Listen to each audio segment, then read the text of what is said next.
CM Chandrababu నేతృత్వంలో రాష్ట్ర ప్రభుత్వం విద్య, వైద్య రంగాలకు అధిక ప్రాధాన్యత ఇస్తుందని పార్వతీపురం ఎమ్మెల్యే బోనెల విజయచంద్ర అన్నారు. ప్రభుత్వం అందజేస్తున్న సౌకర్యాలను సద్వినియోగం చేసుకుని విద్యార్థులు ఉన్నత లక్ష్యాలను సాధించాలని ఆకాంక్షించారు. పార్వతీపురం పట్టణంలో గల కొత్తవలస ఉన్నత పాఠశాల అదనపు భవనాలను ఆయన ప్రారంభించారు.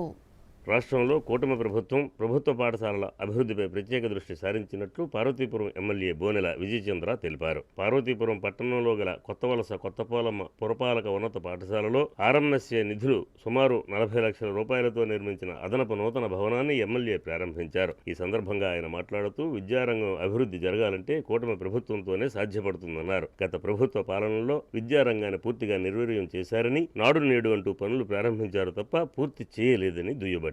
తమ ప్రభుత్వ హయాంలో ప్రభుత్వ పాఠశాలలను కార్పొరేట్ స్కూల్స్ కు ధీటుగా మారుస్తామన్నారు. విద్యార్థులు బాగా చదువుకొని మంచి మార్కులు సాధించి పాఠశాలకు, తల్లిదండ్రులకు, ఉపాధ్యాయులకు మంచి పేరు తేవాలని సూచించారు. జిల్లాలో ప్రభుత్వ,